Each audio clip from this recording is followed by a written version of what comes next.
오늘 말씀은 영적 전열을 재정비하라. 지난주까지 해서 발람과 발락의 그 어떤 저주 시도, 그런데 그 저주 시도가 먹히지는 않았지만 뜻밖의 문제 때문에 이스라엘이 큰 난관을 맞이한 이 연병 사건을 다루었습니다. 그리고 나서 이제 오늘부터 오늘 하나님께로부터 이제 명령이 내려오는데요. 봅시다. 연병 후에, 연병 후에라는 말은 곧바로 25장 이후에란 뜻이에요. 그래서 이 연병이라는 말이 가지고 있는 게 뭐냐? 하나님의 재앙이었다. 왜 재앙을 내리셨는가? 범죄함으로, 불신앙함으로, 하나님을 온전히 섬기지 않고 우상을 숭배하고 하나님의 기쁨을 따라 행하지 않고 나의 기쁨을 따라 행하는 자들에 대해서 하나님께서 가나안에 들어가기 전에, 복을 받기 전에, 하나님의 약속이 성취되기 전에, 그래서 모세와 갈렙 또 여호수아 외의 불신앙으로 입국이 금지되었던 출애굽 1세대의 완전한 죽음이 이 연병까지 있었던 거예요. 우리가 이것을 유추할 수 있는 이유가 뭐냐? 열 몇 살짜리가, 그저 이제 9살짜리가 모압 그 여인들과 그저 바알 숭배를 하진 않았을 거 아니에요. 어른들이 했을 거 아니에요. 그래서 그로 말미암아 그나마 남아있던 출애굽 1세대가 다 죽게 된 이런 시점이 연병이었다. 그러고 난 후에 하나님께서 모세와 제사장 아론의 아들 엘르아살에게 명령을 내리십니다. 이 연병 후에 내리신 하나님의 명령은 이제 절망과 방황으로 점철되었던, 불신앙과 거역과 원망과 불평으로 점철되었던 광야 40년을 마감하고 새로운 삶으로 진입하는 큰 분기점이 되겠습니다. 왜냐? 신앙의 순결은 약속의 땅 시민의 필수 조건이기 때문이에요. 하나님 앞에 복을 받으려 하면 우리는 있는 그대로의 이 모습 가운데 하나님께서 복을 내려주시기 원할지 모르지만 아닙니다. 굳이 얘기하면 하나님은 급할 것이 없어요. 우리가 빨리 우리 자신의 이런 그릇을 예비해야 하나님께서 복을 내려주시는데, 부진 내고집 부리고 내 뜻을 가지고 하나님의 복을 담을 만한 그릇으로 준비되지 않으면 늘 기억하십시오. 급한 건 우리입니다. 하나님은 급하지 않으세요. 지금 이들에게도 하나님께서 영적인 순결을 원하셨고, 영적으로 순결해야 하나님께서 주신 복을 온전히 담을 수 있기 때문에 그 시간까지 하나님께서 기다리셨다가 드디어 역사를 이루시는 장면을 우리가 보게 되는 겁니다. 그게 뭐였냐면, 이스라엘 자손의 온 회중의 총수를 그들의 조상의 가문을 따라 조사해라. 이스라엘 자손 중에 20세 이상으로 능히 전쟁에 나갈 만한 모든 자를 계수하라는 출애굽 제2세대를 대상으로 한 이스라엘의 두 번째 인구조사. 근데 이게 알고 보면 군대 계수 명령이 떨어집니다. 완전한 출애굽 2세대의 시작이고, 또 본격적으로 가나안 정복 전쟁을 위해서 군사력을 점검하고 군대를 재조직하고 재편성하고 그야말로 흐트러졌던 이 전열을 재정비하는 이런 사건이 바로 이 두 번째 인구조사 명령이십니다. 이것이 물론 첫 번째로는 군사력을 점검하면서 군대를 재편성하려는 목적과 함께 더하여서 이걸 통해서 뭐하냐? 지파별 기업 분배를 행하게 됩니다. 그래서 특징적이게도 신의 광야에서 가졌던 제1차 군대 개수는 1장에 있어요. 민수기. 이때는 족장 이름들만 나오고요. 지파별 얘기만 나와요. 그런데 우리가 지금 발음하기도 어려울 정도로 쭉 나왔던 이건 뭐냐면 그 지파에 속한 종족, 가족들 이야기예요. 그래서 이렇게 하나님께서 제2차 군대 개수는 이런 각 지파의 가족까지 거론한 것은 뭐다? 땅을 분배하기 위해서. 그래서 그냥 르우벤 지파 뚝, 그죠? 시몬 지파 뚝, 이게 아니라 르우벤 지파 중에 누구누구가 있지, 그들에게 각자마다 이 지파를, 기업을 골고루 분배해 주고자 이런 어떤 계수 명령을 내리신 것입니다. 그걸 통해서 우리는 무엇을 알 수가 있냐 하면, 이야, 하나님께서 정말로 이렇게 우리에게 하늘의 별과 아브라함에게 또 이삭에게 또 야곱에게 이 하늘의 별과 같이 수많은 모래와 같이 헤아릴 수 없을 정도로 이 자손을 번성시키겠다고 했던 약속들이 성취되는 것을 보게 되는 거예요. 또 가나안 땅을 하나님께서 기업으로 주시겠다고 말씀하셨을 때 이들은 어떻게 생각했을까요? 애굽에서 나올 땐 말은 그랬지만 얼마나 그걸 신뢰했겠습니까? 그런데 그 길을 주님을 전적으로 신뢰하고 정말 광야 생활을 40년 동안 살 동안 과연 우리가 가나안 땅을 들어갈 수 있을까? 그쵸? 기도의 과정 중엔 안 보이는 거예요. 그런데 놀라운 게 뭐예요? 정말 하나님께서 약속하셨던 약속하셨던 그 길을 따라 인도하심을 따라가면 와우! 어느 순간에 나도 모르게 그 약속의 땅에 들어가게 되는 거예요. 이것을 하나님께서 이 인구조사를 통하여서 보여주시면서 봐라! 그래서 이렇게 지파별로 가족별로 이 약속의 땅의 기업을 하나님께서 주신 상속분을 분배하지 않느냐라는 것을 보여주시기 위해서 이런 군대 계수 명령을 내리신 겁니다. 이것은 창세기 12장 1절에서 2절에 보면 아브라함에게 하나님께서 네가 이 나를 따라서 가면 나아갈 바를 알지 못하지만 어찌됐든 나를 향해서 일방적으로 그냥 무조건 출발을 하면 내가 반드시 이걸 주겠다. 첫 번째 자손을 주겠다. 두 번째 땅을 주겠다. 이 내용이 창세기 12장 1절에서 2절에 나오는데 실제적으로 땅을 또 자손을 하나님으로부터 이렇게 유업으로 상속받는 장면이 이곳에서 우리가 발견할 수 있는 것입니다. 특히 여기에 좀 특징적인 것은 그동안 여호와께서 모세와 누구에게 말씀하셨었어요? 아론에게. 그런데 여기엔 뭐라고 돼 있어요? 제사장 아론의 아들 엘르아살에게. 그래서 아론이 대제사장이었죠. 그의 사후에도 여전히 이 종신직인 대제사장직이 그 아들에게 그대로 승계되었음을, 그래서 아론이 감당했던 이런 사역들이 조금도 차질이 없이 지속적으로 지금 그 아들 엘르아살을 통해서 계승되어지고 있음을 보여줍니다. 특별히 이 내용은 처음으로 대제사장인 엘르아살이 공식적으로 하나님 앞에서 인정받은 사건이고 또 엘르아살이 공식적으로 대제사장으로서 하나님 앞에 사명을 감당하는 그런 내용들이 이곳에 포함되어 있습니다. 더하여서 이스라엘 자손의 온 회중의 총수를 조사해라 라는 말씀 속에는 한 사람도 빠짐없이 다 계산해라 이런 뜻이에요. 그래서 물론 이것이 20세 이상 군대 조직의 재편성을 의미하면서 이 속에서 하나님께서 모든 사람을 군사화하겠다는 뜻도 있지만 우리가 이 안에서 또 바라볼 수 있는 하나님의 이면적 의도는 뭐냐? 하나님의 전쟁, 가나안 정복이라는 이 영적 전쟁, 여호와의 전쟁에는 누구도 빠지면 안 된다는 뜻을 가지고 있어요. 이 말씀을 잘 기억하십시오. 누구도 빠지면 안 된다. 특히 모든 성도는 여호와의 전쟁에 부름받은, 군사로 계수받은 하나님의 군사라는 사실을 기억하셔야 합니다. 더하여 또 기억할 것은 여호와께서 말씀하여 이르시되 라는 말이에요. 이 말들이 우리가 그냥 쭉 들어가다 보면 왕왕 나오니까 가볍게 여기지만 이 민수기에만 여호와께서 말씀하여 이르시되가 총 80회가 나옵니다. 이것은 무슨 의미를 가지고 있냐? 하나님은 뭐 하신다? 첫 번째, 말씀하시는 분이다. 말씀하시는 분이다. 알려주시는 분이다. 가르쳐주시는 분이시다. 이거다, 저거다, 이렇게 해라, 저렇게 해라, 직접 대고 말씀해 주시는 분이다. 도하여서 뭐예요? 하나님의 말씀만 하고 팔짱 끼고 계신가요? 어떻게 하시죠? 그 길을 인도하십니다. 그 일을 성취하십니다. 그래서 이 모든 일들이 뭐다? 여호와께로부터 나왔다. 그러면 뭐다? 반드시 이루어진다. 하나님 앞에 응답을 받았습니까? 내 확신이 아니에요. 이 응답은 뭐다? 하나님의 말씀이에요. 그러면 이 응답은 뭐다? 반드시 이루어질 거다. 누구 안에서? 하나님 안에서.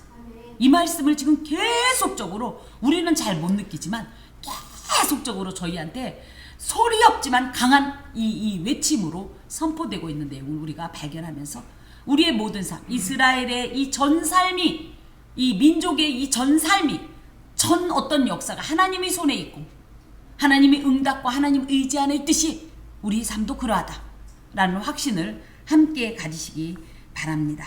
특별히 여기에 제가 이 말씀을 드리는 이유가 뭐냐 하면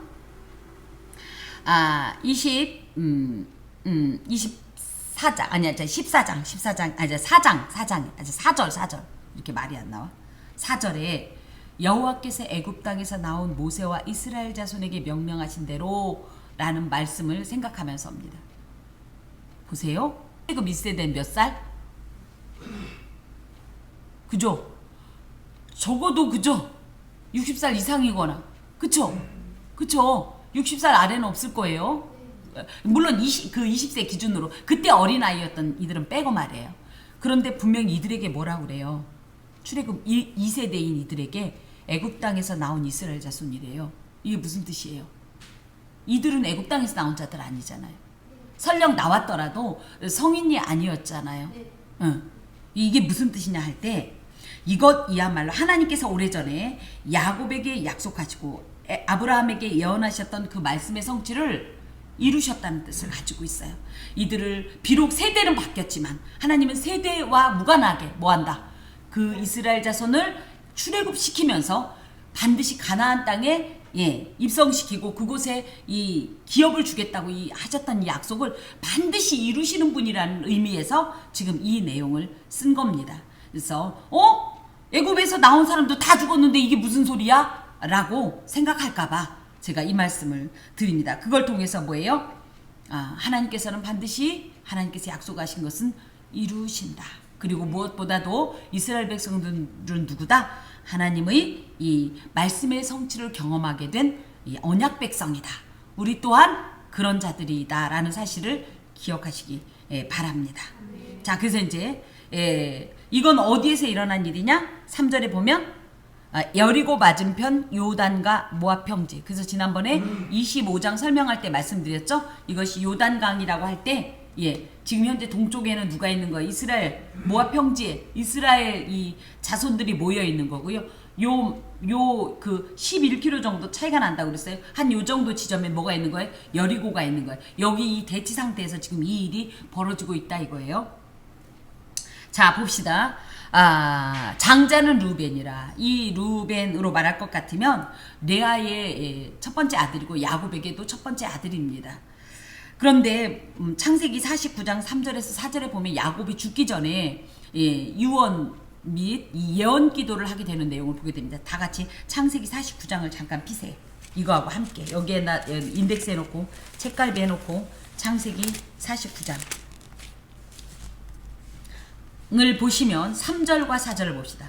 루벤아 너는 내 장자요 내 능력이요 내 기력의 시작이라. 얼마나 사랑받았겠어요. 여기에 혹시 장남들 계신가요? 장녀들 계신가요? 제가 그 사랑받았던 걸 생각하면 이 루벤이 얼마나 사랑받았을지 얼마나 귀한 존재였을지가 상상이 갑니다. 그런데 그렇게 위풍이 월등하고 권능이 탁월했는데 4절에 보니까 물의 끓음 같았다. 그래서 왜 자신의 이 감정을 제어하지 못해서 어떤 일이 있어요? 아버지 침상에 올라 더럽혔다. 자신의 서모 비라와 통과하는 사건이 있습니다. 그것 때문에 어떻게 했어요? 탁월하지 못하게 되었다. 지금 그 내용이 나옵니다.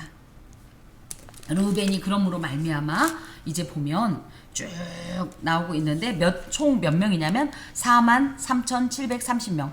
그래서 장자였음에도 불구하고 물론 육적 장자였긴 했지만 장자였음에도 불구하고 그 어떤 것에도 장자의 흔적이 남아있지 않은 아주 서글픈 어떤 그런 존재로서 이 루벤이 상징이 됩니다. 그러면서 뭐예요? 하나님 안에서 그 어떤 거를 주시더라도 우리가 이 복을 제대로 관리하지 못하면 어떻게 된다?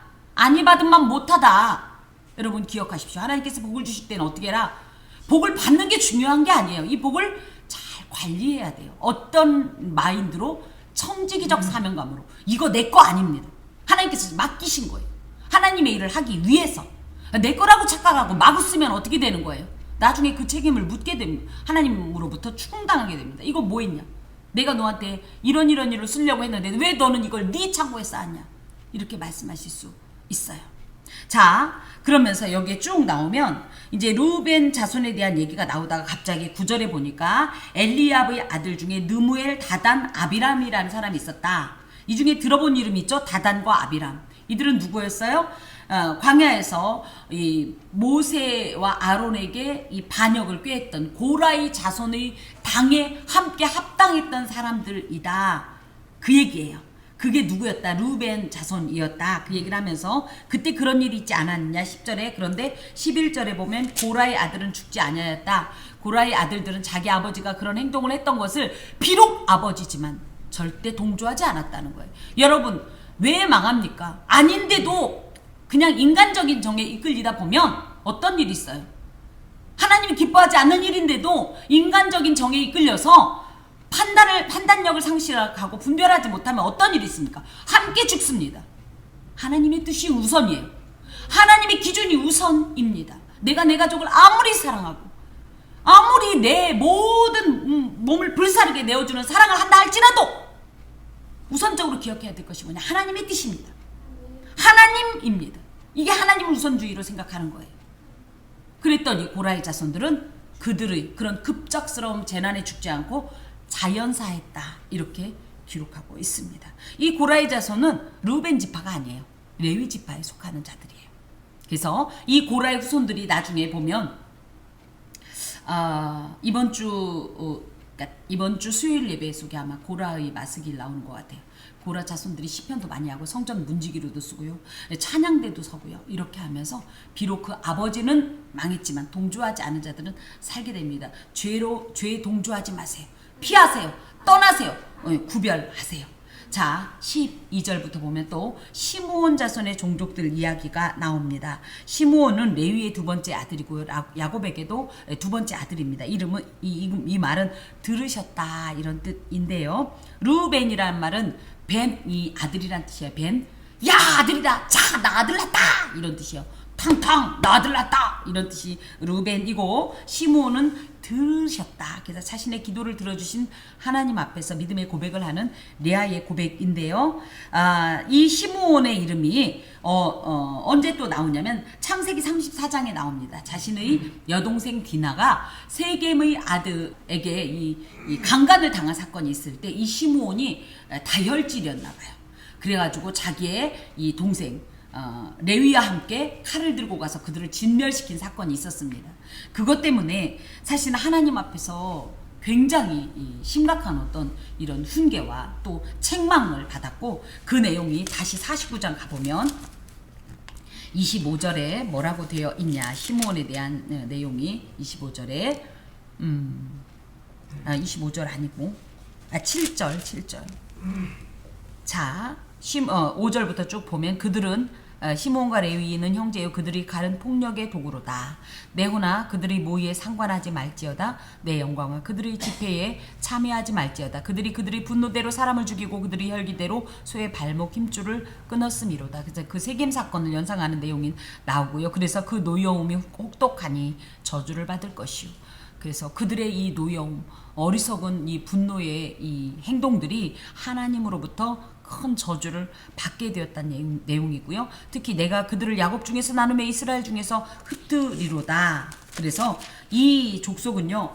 나중에 보면 유다 지파에 속한 일부분의 땅을 얻는 가장 작은 지파로 전락하면서 실제적으로 하나님 앞에 저주를 받은 사건이 나옵니다. 그리고 이 시므온이 여기에 보면 두 번째 나오죠. 이 증감의 제일 끝에 보면 뭐라고 되어 있어요? 마이너스죠. 마이너스. 보입니까? 마이너스 37,100. 예. 마이너스가 물론 다른 곳에도 있지만 이렇게 많은 마이너스는 없어요. 왜 그러냐? 우리 지난주에 25장에 그 시므리가 시므온의 족장이었었죠. 그때 이 시므온 지파가 하나님 앞에 큰 이런 심판을 당했고 그것 때문에 이렇게 확 하고 지파의 이 세력이 감소된 것을 볼 수가 있습니다. 이것이 지속되다 보니까 나중에 정말로 이름뿐인 어떤 지파로 전락한 그런 사건이에요. 하나님은 죄에 대해서 간과하지 않습니다. 참 무서운 내용이기도 합니다. 자, 쭉 보면 이제 15절 가짜손 얘기가 나옵니다. 가짜손은 레아의 이 여종이었던 실바에게서 난 첫째 아들이고요. 창세기 19장 19절에 보면 이 가짜손의 특징은 뭐였냐 할 때 함께 왔다 갔다 하면서 봅시다. 갓은 군대의 추격을 받으나 도리어 그들을 추격하리로다. 그래서 굉장히 용맹했던 그런 이런 지파의 이 특징을 갖고 있습니다. 이들은 특히 요단, 지금 현재가 요단 동편이고 굳이 이 가나안을 따진다면 요단으로 따진다면 요단 서편에 해당이 되는데 이들은 요단 동편에서 이 땅을 받겠다고 제안했던 이 지파 중에 하나입니다. 그런 걸로 봐서 그냥 눈앞에 있는 어떤 자신만의 안위를 위한 민족 전체보단 공동체보다는 그런 자신만의 복을 위한 삶을 산 어떤 자들이 아니었을까. 그래서 이런 이 가짜손의 이런 행동들이 우리에게 주는 교훈은 우리가 우리 개인의 어떤 것, 내 신앙, 내 삶, 내 부요함, 내 누림만 목적할 것이 아니라 공동체의 어떤 함께 성장하는 것, 함께 누리는 것, 또 나누는 것 등에도 함께 열심을 가져야 되지 않겠나. 예. 자, 그 다음에 쭉 내려가 보면 19절에 유다의 이야기가 나옵니다. 여기 유다의 아들은 에르, 오난, 그리고 원래는 셀라까지 있었어요. 창세기 38장에 나와 있는데 유다의 아들들 속에 특징적인 것은 뭐냐면 그 뒤에 보면 20절 중간쯤에 유다의 아들 중에 베레스 종족과 세라 종족이 있었다. 이 베레스와 세라는 누구냐면 유다의 손자도 아니고 아들도 아니고 참 애매합니다. 왜냐하면 며느리 다말과의 사이에서 물론 근데 이게 계대 결혼법으로는 맞긴 맞아요. 그런데 어찌됐든 며느리와의 사이에서 낳은 손자인지 아들인지가 바로 이 베레스와 세라 종족인데요. 이 베레스 종족을 통하여서 누가 나냐면 다윗이, 그리고 또 누가 나냐면 메시아 예수 그리스도가 나옵니다. 이 유다 종족 중에 이렇게 나오는 그 지파가 바로 유다예요. 유다는 레위가 레아의 네 번째 아들이고요. 그 이름이 찬송이란 뜻이에요. 창세기 49장 보면 8절에서 12절. 그래서 굉장히 이 유다에 대해서 많은 예언들이 있었습니다. 보면 봅시다. 8절 유다야 너는 내 형제의 찬송이 될지라 내 손이 내 원수의 목을 잡을 것이요 내 아버지의 아들들이 내 앞에 절하리로다. 이것이 요셉 지파에게 요셉에게 주신 내용인 줄 알았더니 이 유다에게도 이렇게 아버지 야곱을 통해서 하나님께서 예언을 하시는데요. 특히 내 원수의 목을 잡을 것이요. 이 내용이 어디와 연결이 되냐면 창세기 3장 15절에 원시복음이라고 하는 그 여자의 후손이 뱀의 머리를 상하게 하고 그 뱀은 그 발꿈치를 상하게 한다는 이 내용과도 또 연결이 됩니다. 그래서 유다는 이것이 이제 내 아버지의 아들이 내 앞에 절한다는 표현에 장자권을 획득했다는 뜻을 갖고 있는데 이 유다가 가졌던 장자권은 뭐냐면 영적 장자권이에요. 그래서 어떤 일이 있었다? 이 유다 지파를 통하여서 다윗이 나고 그 다윗의 후손으로 예수 그리스도께서 오셨다. 이것을 우리가 알 수 있고 특히 이 유다 지파의 수가 총 몇이냐 하면 25절 그죠? 22절에 76,500명. 그래서 가장 이 자손수가 많아요. 그리고 힘도 가장 셌어요. 그리고 나중에 가장 넓고 왜냐하면 이제 그 원칙에 따라서 얘기는 하지만 가장 넓고 비옥한 지역을 소유한 그런 지파가 되겠습니다. 여기에 보면 또 다시 49장에 보면 유다는 사자 새끼로다. 그래서 유다 지파의 군기에 그 유다 지파의 군기에 그려져 있던 그림이 사자였죠. 예, 또 그 사자와 같이 있기 때문에 누구도 이 유다를 당해낼 자가 없었다. 이 내용에 영적으로 다 표현이 되는 것이 감히 누가 메시아의 이 세계를 건드릴 수가 있느냐 이런 내용이고요. 통치자의 지팡이 이런 내용이 뭐예요? 왕권이 이 유다 지파에게서 나온다는 뜻을 갖고 있어요. 그래서 계속적으로 이건 뭐다? 영적인 의미를 갖는다. 자, 또 그 다음에 24 3절에 이사갈 종족입니다. 이사갈 종족은 레위의 5번째 아들인데요. 창세기 49장 다시 14에서 15절을 보면 이사갈은 양의 우리 사이에 꿇어앉은 건장한 나귀로다. 그는 쉴 곳을 보고 아름답게 여기고 어깨를 내려 짐을 메고 앞제 아래에서 섬기리로다. 그래서 다른 지파보다 아름답고 기름진 땅에서 농업에 종사하면서 굉장히 평안하고 풍요로운 삶을 살았던 지파예요. 문제는 뭐예요? 이런 안락한 환경으로 인해서 결국은 게으름과 사치로 그 지파가 약화됩니다. 그래서 우리는 복을 받았으면 할 때 많이 물질적으로 많이 받았으면, 그리고 뭐예요? 전혀 어려운 일 없었으면, 형통을 우리의 생각의 형통을 꿈꾸지만 요셉의 형통은 뭐예요? 하나님의 형통이에요. 그런 의미에서 인간적인 형통을 잘못 누렸다간, 그것을 소망했다는 어떻게 돼요? 이렇게 이사갈 지파처럼 결국은 패망할 수 있습니다. 자, 또 이제 봅시다. 스불론 지파가 있습니다. 스불론은 레위의 6번째 아들이고요. 창세기 49장 13절에 보면요. 이사갈은 양의 우리 아래에 꿇어 앉은 건장한 나귀로다. 그는 쉴 곳을 보고 좋게 여기며 토지를 보고 아름답게 여기고 어깨에 내려 짐을 메고. 아닌데 스불론인데 왜 내가 이사갈을 읽지? 14, 15. 13. 스불론은 해변에 거주하리니 그곳은 배 매는 해변이라 그의 경계가 시돈까지리로다. 그래서 이 스불론은요, 굉장히 용감한 그리고 의리 있는 그런 지파였어요. 그래서 이스라엘을 위한 전쟁을 수행 시에 항상 선두에 서서 최선을 다했던 모습이고요. 공동체를 위해 자신의 처지나 위치에 상관하지 않고 성실히 봉사하는 그런 모습을 보여줬습니다. 그런 의미에서 이 가짜손과는 좀 비교가 되는 그런 지파적 특성을 가지고 있는데, 여기에 보면 배 매는 해변이라 여기 어디냐면 지중해예요. 그래서 지중해 연안에 거기까지만, 그래서 더 이상은 그 인근에 있었던 어떤 블레셋 지파나 이런 지파와는 대립하지 못하고 그것을 정복하지 못했던 그런 지파적 한계가 있습니다. 28절에 보면 요셉의 아들들 하나 여쭤봅시다. 요셉 지파가 있습니까? 없습니까? 없어요. 그런데 성경에 요셉 지파란 말이 있어요? 없어요? 어디에 있어요? 있긴 있어요. 계시록에. 네, 계시록에 있습니다. 근데 워낙은 지파 속에 요셉 지파는 없어요. 그렇지만 그럼 요셉 지파가 없는 거냐? 아니요. 요셉 지파라는 이름은 없지만 요셉에게서는 누가와 누구가 나왔냐면 므낫세와 에브라임이 나왔어요. 그래서 므낫세 지파가 있고 에브라임 지파가 있습니다. 이 창세기 요셉은 라헬, 애굽의 2번째, 근데 누구는 첫 번째 정부인이라고 말을 하는데 그게 무슨 의미가 있나 싶긴 하지만 어찌됐든 제가 볼 땐 2번째 부인, 2번째 시집 왔으니까 언니가 먼저, 레아가 먼저 그죠? 초야치르고 그 다음에 2번째였으니까 저는 이렇게 봅니다만은 라헬의 첫 번째 아들이에요.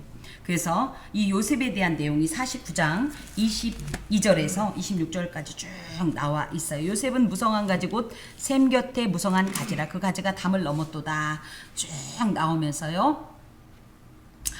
하나님 앞에서 25절에 위로 하늘의 복과 아래로 깊은 샘의 복과 젖먹 이른 복과 태의 복이리로다. 그러면서 이 복이 요셉에게 있었고 그래서 형제 중에 뛰어난 자의 정수리로 돌아오리로다. 그래서 요셉에게도 왕권이 선포가 됩니다. 예언이 됩니다. 그러면 우리가 유다에게서 왕권이 선포된 거는 다 아시죠? 유다를 통해서 다윗이, 그죠? 이 다윗의 왕권이 예수 그리스도까지 이어진다면 이 요셉을 통해서는 어떤 왕권이 있었을까? 자, 이스라엘이요. 우리나라가 어떤 국가라고 그래? 세계의 유일한 남북 분단 국가라고 하듯이 이스라엘도 그 당시에 남북 분단 국가였어요. 그래서 이렇게 이제 이스라엘을 이렇게 본다면 이스라엘이 이렇게 좀 긴데요. 모양이 긴데 여기 아래쪽에 2지파가 있습니다. 요게 유다 지파와 베냐민이에요. 그리고 위로 10지파가 있어요. 여기에서 짱을 누가 먹었냐? 에브라임이 먹습니다. 그래서 이 에브라임 지파, 그리고 에브라임이 사실은 이 요셉 지파가요, 다른 지파, 그러니까 이 유다 지파가 단독으로 7만 얼마지만 요셉이 므낫세하고 에브라임이 함께 합쳐진 게 8만 얼마가 돼요. 비등하죠. 이 힘도 그렇고 이런 의미인데 어찌됐든 하나님 안에서 이런 육적 장자권을 얻은 이제 족속이 요셉 이 자손입니다. 그래서 므낫세 지파와 에브라임 지파가 있어요. 므낫세 지파는요, 이 중에서 반 정도는 또 요단 동편에 거하겠다고. 그래서 르벤, 갓, 므낫세 반 지파가 이 가나안으로 안 넘어가고 요단 동편에서 그냥 그대로 머물렀던 그런 지파에 해당이 돼요. 워낙은 므낫세가 형이고 에브라임이 동생입니다. 그런데 어떻게 됐어요? 야곱이 두 손자를 위해서 이 마지막으로 축복기도 할 때 처음에 뭐예요? 이 오른손이 이 축복권을 가진 장자의 축복권을 가진 손이에요. 그래서 요셉 생각엔 므낫세가 형이니까 아버지의 손을 아버지의 오른손을 므낫세에게 얹고 왼손을 에브라임에게 얹었는데 어떻게 하죠?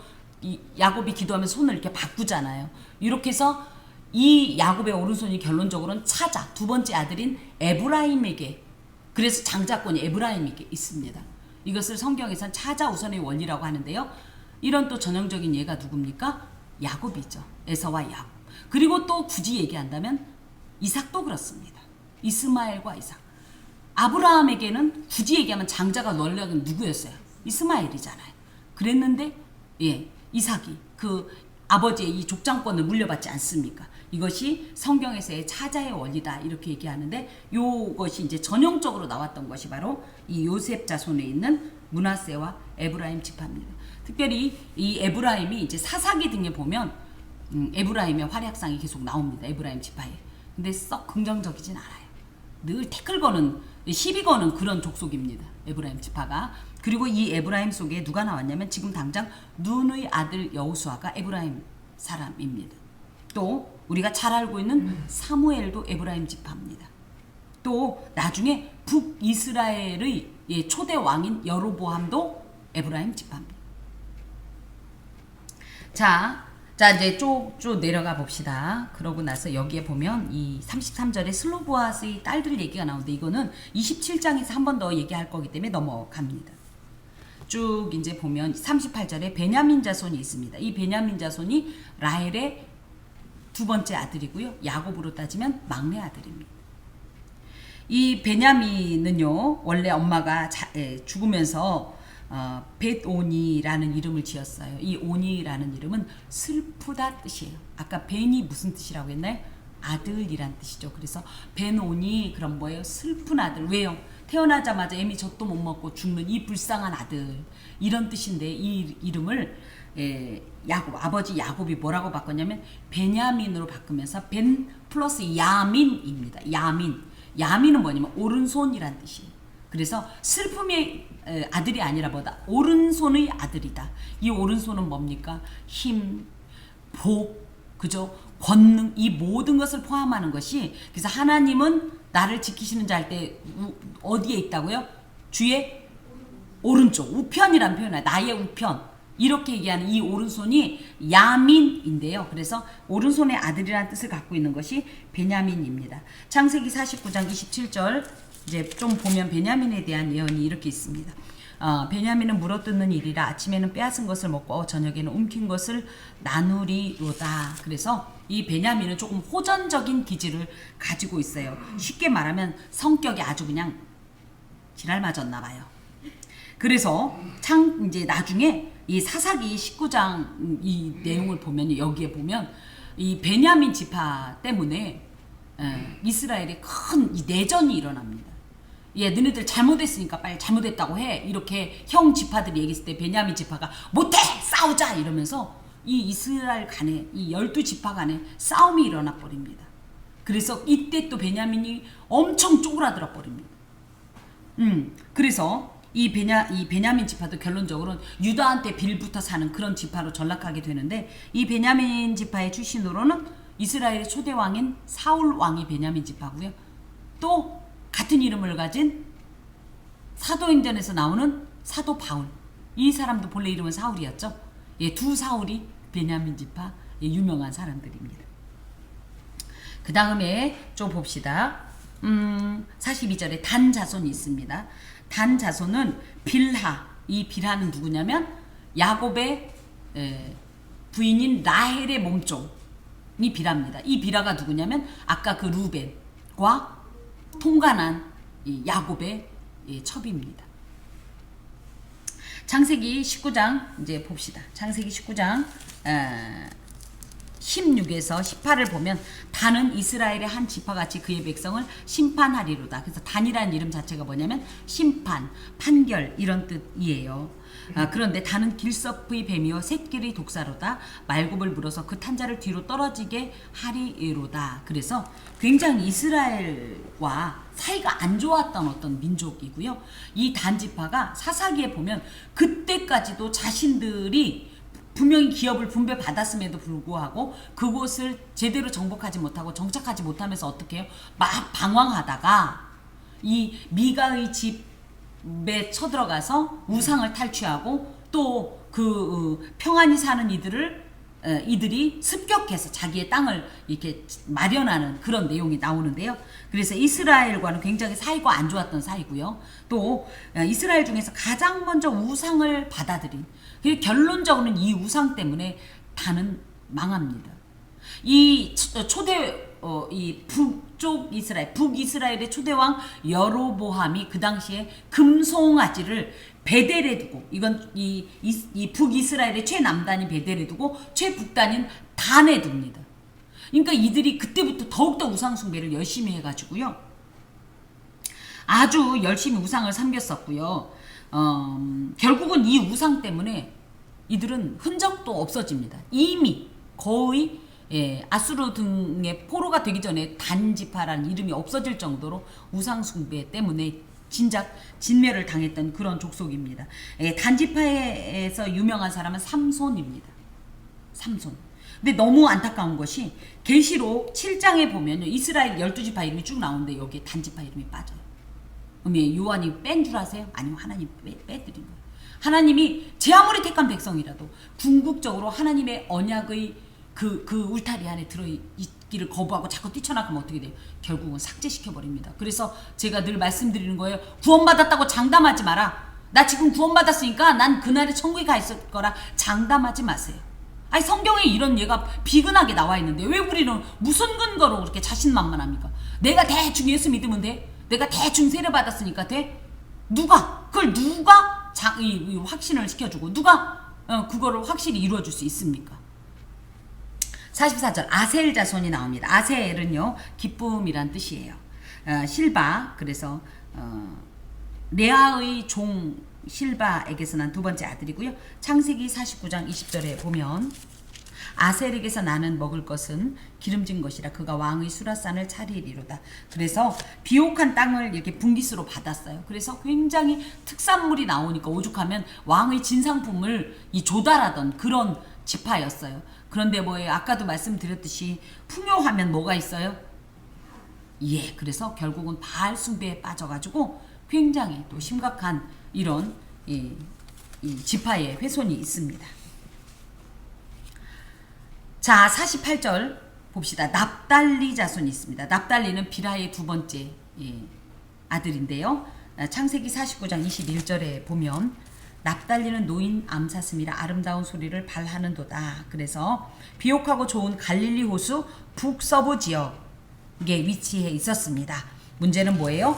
너무 북쪽에 있다 보니까 외세의 잦은 침략으로 굉장히 이 지파가 열세를 면할 수가 없었고, 무엇보다도 아수르가 북이스라엘을 쳐들어왔을 때 가장 먼저 포로로 잡혀갔던 지파가 납달리 지파입니다. 그리고 물론 여기엔 나와 있지 않지만 이제 레위 지파가 지금 57절에 있는데요. 레위 지파는 레아의 세 번째 아들입니다. 창세기 49장 5절에 다시 좀 보면 뭐라고 되어 있냐면 시므온과 레위는 형제요 그들의 칼은 폭력의 도구로다. 그래서 세겜 족을 멸할 때 형 시므온과 함께 가서 행동을 했던, 그래서 하나님으로부터 저주를 받았던 그런 지파예요. 그런데 이들이 어쩜 지금 이렇게 일생을 하나님께서 책임져주는 하나님이 기업인 이런 복된 지파가 되었을까? 출애굽기 32장에 보면 금송아지 사건이 나옵니다. 그때 모세가 뭐라고 그래요? 야, 저런 우상 숭배자들 죽여. 그랬을 때 레위 지파가 용감하게 일어나서 그 우상 숭배자들을 처단하는 일이 있어요. 그것 때문에 거기에 그렇게 기록되어 있습니다. 너희들이 이 헌신했다 이거야. 하나님의 이름 앞에. 그래서 그때 복을 받습니다. 그래서 저주에서 복으로 옮겨진 지파가 레위 지파이고요. 특징적인 것은 그간은 모든 11지파는 20세 이상의 남자를 계수했다면 레위는 몇 세? 62절에 보면 1개월 이상 된 남자. 그런데도 총수가 어때요? 23,000명. 많지 않지요. 예. 왜 그랬냐 하면 20세 이상은 다 군사로 이 계수를 받았기 때문이고 1개월 이상은 뭐예요? 성막봉사직이기 때문에 이렇게 구분이 있기 때문에 그 기준도 이렇게 나뉩니다. 이 안에 있는 수많은 내용들, 특히 61절에 보면 나답과 아비후는 다른 불을 여호와 앞에 들이다가 죽었더라. 이 말 속에는 뭐예요? 너희들도 그러면 어떻게 된다? 여호와의 불 앞에 죽는다라는 얘기를 기록하고 있는 내용이에요. 자, 그러면서 52절 다시 봅시다. 52절에 보면 여호와께서 모세에게 말씀하여 이르시되, 그래서 모든 것은 다 뭐다? 하나님의 말씀과 하나님의 명령에 따라서다라는 것을 계속 강조하고 있는데, 가나안 땅을 어떻게 분배할 것인가 그 원칙을 하나님께서 정해 주십니다. 첫 번째 보면 이 명수대로, 그래서 너희들이 지금 지파별로 가족 수를 다 헤아리지 않았는가? 그러면 이 가족의 명수대로, 그래서 이걸 인구 비례 원칙이라고 해요. 이 각 지파의 인구 비율에 따라서 뭐 해라? 땅을 나눠줘라. 그래서 수가 많은 자에게는 많이, 적은 자에게는 적게 이렇게 줘라. 이런 말씀을 하십니다. 그리고 55절에 보면 오직 그 땅을 제비 뽑아 또 그 땅을 나눠줘라. 이러니까 헷갈리는 거예요. 뭐야? 언제는 인구수대로 나눠주래더니 왜 또 제비 뽑아? 요게 뭐냐면 인구수대로 나눠주는 것은 땅의 넓이가 인구수대로 적용이 되고요. 제비 뽑기는 뭐냐면 땅의 위치입니다. 자, 어떤 그 지역이 있으면 모든 땅이 다 비옥하진 않잖아요. 그 중엔 좀 박토도 있을 거예요. 그러면은 어떻게 할까요? 죄 많이 지었던 얄미운 데는 다 박토 주고, 그런 것을 전혀 하나님께서 행하지 않고 공의로, 그래서 제비 뽑기로 땅의 위치를 정한다는 것을 갖고 있어요. 그래서 인구수가 많은 지파는 많게, 또 넓게, 적은 지파는 좁게라는 평등한 분배 기준을 하나님께서 명령하시고요. 이것은 공의로우신 성품을 반영합니다. 그래서 하나님께서 저희들에게도 만나도 그랬죠. 이게 그래서 만나의 원리가 참 중요해요. 가족이 많은 사람은 많이 거둘 것이요. 그죠? 많이 거둔, 그렇다고 해서 남지 않죠. 왜? 가족이 많으니까. 적은 사람은 적게 거둘 거죠. 그러니까 뭐예요? 또 남지 않아요. 그만큼이니까. 이런 것처럼 이런 원칙들이 계속적으로 적용이 됩니다. 그 다음에 이제 제비 뽑는다는 표현이 나오는데요. 제비를 뽑는다는 말은요, 테할레크라는 말로, 정확하게 어떤 건지 모르겠어요. 우리 제비 뽑는 거 주로 뭘로 생각해요? 무슨 통에다가 막대기 넣고, 그죠? 그래서 뽑았다! 이런 줄 아는데, 그 당시에 제비 뽑는 그건 아니고요. 우리 제사장 의복 속에 가슴팍에 들어가는, 그죠? 이 흉패 안에 들어가는 우림과 둠밈이라는 돌이 있었습니다. 이런 것처럼 이렇게 매끄러운 돌을 가지고, 그걸 가지고 이제 이렇게 하나님 앞에서 분배했던 것이 제비 뽑기인데, 정확하게 이 우림과 둠밈이 어떻게 생긴 돌인지도 모르고요. 어떤 식으로 하나님께서 응답을 주셨는지 사실 몰라요. 그런데 이 제비 뽑기는 하나님의 이런 어떤 특별 계시의 한 수단으로, 다만 한정은 뭐다? 구약시대에만 한다. 그래서 이 시대에 목회자 가슴팍에다가 돌 넣고서 맞냐 틀리냐 이런 거 안 합니다. 이 제비 뽑기의 목적이 뭐냐 할 때 첫 번째는 이 땅을 준 건 누구다? 하나님이다. 이 땅을, 그래서 각 지파에 할당된 땅은 하나님이 직접 정하셨던 거기 때문에, 아이고 저 땅이 좋구만, 보기에도 딱 좋구만, 왜 이거 줬어 하고 불평하지 말라. 그죠? 감사함으로 받고, 그 땅이 박토이건 옥토이건 그 땅에 감사하면서 그 땅에 정착하라. 우리가 태어나서 보니까 우리 집은 하필이면 세상에 너무너무 가난한 집에 태어났어요. 불평하지 마라. 응? 감사하면 그곳에서 하나님을 섬기고 최선을 다해라. 우리에 있는 형편에 감사하십시오. 약한 것도 감사하십시오. 부족한 것도 감사하십시오. 무엇이든지 감사하십시오.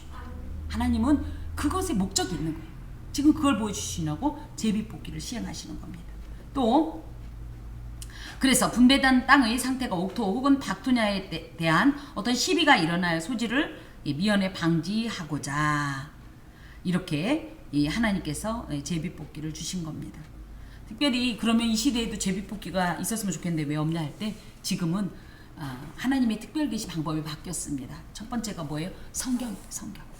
그리고 두 번째가 뭐예요? 무엇보다도 이 성경이 우선이다 이건 아니에요. 근데 그나마 우리가 가장 접하기가 쉬워. 용이해. 성령의 감동을 받아서 하나님의 뜻을 분별하는 게 더 확실한데 문제는 뭐예요?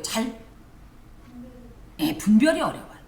잘 받기가 조금 어려워요. 성경보다. 그래서 제가 이렇게 순서를 이렇게 드립니다. 하지만 이런 특별 계시인 성경과 성령의 감동으로 하나님께서 계시하기 때문에 지금은 제비뽑기가 없어진 겁니다. 그리고 이제 여기에 보면 55절에 그 땅을 제비뽑고 그 다음에 원칙이 있습니다. 뭐예요? 그들의 조상지파의 이름을 따라서 라는 표현이 있어요. 이것은 결정된 땅은 뭐라? 각 지파 조상의 이름을 따라 부르고 왜 불러야 돼요? 그 땅에서 있어야 되기 때문이에요. 그래서 사고팔고 하지 말고 이건 누가 주신 거니까? 하나님이 주신 거니까. 그래서 나중에 우리가 보면 경계석을 옮기지 말라 이런 뜻이 나와요.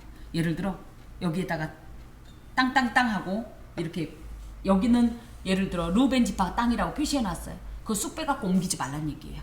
왜? 이건 하나님이 주신 거니까. 이렇게 연결이 됩니다. 그래서 이 안에는 분배된 땅은 단순히 한 세대를 위한 것이 아니라 하나님과 언약을 맺고 사는 이스라엘의 영원한 세대를 위해 하나님이 주신 거다라는 믿음의 고백을 가지라는 뜻을 가지고 있고요. 무엇보다도 이 모든 것은 하나님의 신실하심 때문에 이루어진 언약의 결과물이다라는 고백을 함께 담고 있습니다. 더하여서 비록 가나안 땅이지만 너희들이 이 광야에서 훈련받은 대로 이스라엘 조상들처럼 성실한 언약 준수자로 살아가야 한다라는 것을 교훈하십니다. 여기 이제 인구 조사 결과를 이렇게 보면요. 1차 조사 때 60만 3,550명, 2차 조사 때 60만 1,730명, 그래서 약 마이너스 2,000명 가깝게 되어 있지만 이 개수하기 전에 어떤 일이 있었어요? 연병 때문에 그렇게 많은 사람이 죽었는데도 이 정도로 남아있다는 것은 정말 하나님께서 특별한 은혜를 베푸셨기 때문이다. 더하여서 하나 더, 이게 이제 이렇게 루벤, 시몬, 갓, 유다 이렇게 세 지파씩 해서 이 진영이 있습니다. 여기는 남쪽 진영, 여기는 동쪽 진영, 여기는 서쪽 진영, 여기는 북쪽 진영인데요. 특징적인 것은 다 마이너스 플러스가 있는데요. 여기 보면 이 남쪽 진영, 즉 루벤이 이 리더로 있는 이 남쪽 진영은 다 마이너스예요. 그죠? 근데 유다, 동쪽 진영, 유다 지파가 리더로 있는 동쪽 진영은 뭐예요? 다 플러스. 하나님께서 얼마나 이런 어떤 이 리더의 어떤 신앙이나 이런 것에 따라서 역사하시는지를 또 이런 것을 통해서 보여줍니다. 특히 므낫세 지파 같은 경우는 2만 명이 늘어나요. 그죠? 시므온 지파는 3만 7천 명이 마이너스가 돼요. 이런 걸 통해서 우리가 그냥 단순한 하나님 안에서 성경에서 그냥 사람 수가 많고 적음으로 보면 안 돼요. 이것이 뭐예요? 아브라함에게 주셨던 그 약속의 성취가 어떻게 진행되는가를 기술적으로 보여준다고 할 때 자손이 번성한 건 무슨 뜻이에요? 하나님이 기뻐하신다는 뜻이고요. 자손이 자꾸만 감소하는 건 뭐예요? 하나님이 기뻐하지 않는다는 뜻으로 이해할 수 있습니다. 우리 삶 가운데도 사실은 마찬가지예요. 그렇다고 부자가 되는 거냐 가난하거냐 이건 아니지만 하나님이 기뻐하시는 어떤 증거가 우리 삶에 반드시 보인다는 거예요. 그걸 잘 분별하시고 이것을 보니까 하나님 기뻐하시지 않는다 싶으면 어떻게 돼요? 얼른 빨리 그 자리를 떠나야 돼요. 그 길을 멈춰야 돼요. 근데 보니까 하나님께서 너무 기뻐하시는 게 느껴져요. 그럼 어떻게 돼요? 그 길을 계속 행군해야 돼요. 이런 지혜가 이런 인구수의 감소를 통해서도 우리가 발견할 수 있습니다. 특별히 고라 무리의 반역, 또 엘과 오난 등의 인간들의 불순종과 폐역함에도 불구하고 보면 숫자 차이가 크게 없는 이걸 통해서 하나님은 우리의 어떠함 때문에 어떤 역사가 멈추거나 하진 않아요. 하나님은 하나님의 길을 갑니다. 문제는 거기에 순종하는 자는 어떻게 되는 거예요? 그 하나님의 은혜를 계속 누릴 것이고, 불순종하는 자는 어떻게 돼요? 제외되는 거예요. 그걸 잘 기억하셔야 되고요. 무엇보다도 하나님이 약속하신 것은 어떻게 한다? 예, 인간의 죄에도 불구하고 연약함에도 불구하고 반드시 성취하신다. 예, 우리가 이것을 기억해야 합니다. 작년과 다르게 올해는 제가 우리 창립 기념주일입니다 막 이런 거를 안 했어요. 왜 그랬냐 하면 이제 안수식을 앞두고 있기 때문에 그때 좀 큰 잔치를 벌이기 위해서 이제 강조는 하지 않았지만 저는 오늘 말씀을 받으면서 참 놀랐습니다. 하나님께서 어떻게 이 시기에 이런 말씀을 주셨을까. 우리는 지난 6년 동안 많은, 비록 누구 말 맞다나 참 이렇게 작은 공동체인데 할지 모르지만 이 공동체에서도 많은 아픔이 있었어요. 형제가 떠나기도 했고요. 다양한 사건과 상처, 또 그로 인한 어떤 실망도 있었고요. 아픔도 있었습니다. 하지만 또 이 모든 아픔과 비교할 수 없는 은혜의 강수가 넘쳐나는 공동체이기도 합니다. 그런데 이 현재 시점에서 우리가 머물 것이냐. 지금 모압 평지에서 이스라엘 딱 좋죠. 그렇지만 어떻게 해요 하나님. 그럼 진로 변경. 저기보다 여기 사는 게 좋아? 그럼 여기 살까? 그럼 모압 내가 확 뺏어줄까? 이런 거 안 하시죠. 어떻게 해요? 목적하신 바대로 그냥 끌고 가십니다. 마찬가지입니다. 현재 우리의 이 상황에서 멈추지 마셔야 돼요. 안주하지 마셔야 돼요. 우리는 어떻게 해야 돼요? 아직 이루지 않았어요. 아직 완성되지 않았어요. 성취되지 않았어요. 그러므로 어떻게 해야 됩니까? 진군해야 돼요. 그러려면 어떻게 해야 돼요? 우리의 영적인 이런 전열들을, 상태들을, 상황들을 다시 한번 재점검하고 재정비해야 돼요. 먼 길을 가야 됩니다. 그냥 6년이 흐른 게 아니에요. 이 6년은 어떻게 보면 뭐예요? 이스라엘의 현재와 같아요. 지난 광야 40년 동안 하나님께서는 이런다고 책망하고 저런다고 책망하지 않았습니다. 하지만 이제부터는 본격적으로 하나님께서 일거수일투족을 관리하셔요. 우리도 마찬가지입니다. 지금까지 온 것이 모든 것이 은혜라면 이 은혜를 왜 받았는가? 하나님의 군사로서 부름받은 거예요. 하나님의 군대로서 살아가기 위해서 지금까지 훈련받은 거예요. 이걸 가지고 나아갈 이런 채비를 단단히 하셔야 하겠습니다. 과거 일 때문에 너무 상처를 받거나 너무 그것 때문에 트라우마를 갖지 마세요. 이럴 것이다 하지도 마세요. 저랬으니 이럴 것이다 라는 엉뚱한 공식 내지 마세요. 또 뭐예요? 이렇게 되니까 저절로 되더라. 우리 교회는 응답이 많은 교회야. 헛되이 자랑할 것도 아닙니다. 그건 뭐예요? 마치 어린아이가 성장할 때 모든 것을 허용하고 모든 것을 공급하셨던 것처럼 하나님께서 지금까지 요람에 있는 우리 부천 함께하는 교회를 지금까지 그렇게 사랑하시고 공급해 주신 거예요. 하지만 어쩌면 이제부터 하나님은 그렇게 아니하실 수도 있습니다. 언제까지 떠먹여 줄 거예요? 언제까지 젖만 먹일 거예요? 이제 단단한 식물을 먹을 때가 됐습니다. 그런 의미에서 우리 이 불신앙적인 출애굽 1세대의 어떤 습관들을 버리세요. 나 이렇게 했어도 그동안 잘 됐다. 버리세요. 또 어떤 마음을 하나님께서 새롭게 일하실 것에 대한 기대를 가지십시오. 우리는 새로운 삶을 다시 시작하는 것이 되겠습니다. 이곳에서 빠지지 마세요. 아이고 나는 빠져도 돼. 니들 열심히 하니까 나는 적당히 하지 마세요. 우리는 일당백입니다. 저는 여러분을 여기 계신 몇 분으로 보지 않습니다. 여러분을 통해서 이루실 하나님의 나라를 보고요. 그 안에 이루어지는 수많은 이런 어떤 공동체의 이 성장, 확장, 확산을 봅니다. 그런 의미에서 여러분 한 사람 한 사람이 정말로 내가 마치 이스라엘 지파의 한 지파의 지파장인 것처럼 단단히 마음 먹으시고 영적 채비를 단단히 하십시오. 그리고 우리의 흐트러진 전열을 다시 한번 재정비해서 하나님의 전쟁을 향하여 도약하고 진군하고 누가 뭐라 한다 할지라도 하나님이 포기하지 않는 이상 포기하지 않으면서 끝까지 행군하는 우리 교회, 우리 귀한 공동체, 우리 자신이 되시기를 간절히 바랍니다. 기도하겠습니다. 주님 감사합니다. 지나온 모든 것이 주님의 은혜예요. 참으로 우리는 연약하였고 미련하였고 어두웠으나 하나님은 권능으로 행하셔서 지금까지 이 교회를 이끄셨사오니 우리의 각 심령 가운데 이것을 확신케 하시고 하나님 안주하지 말게 하시고 그렇다고 지나치게 위축되지 말게 하시고 앞서 나가시는 대장 예수 그리스도를 바라보면서 승리의 전쟁을 함께 동참케 하여 주옵소서. 예수 그리스도의 이름으로 기도합니다. 아멘.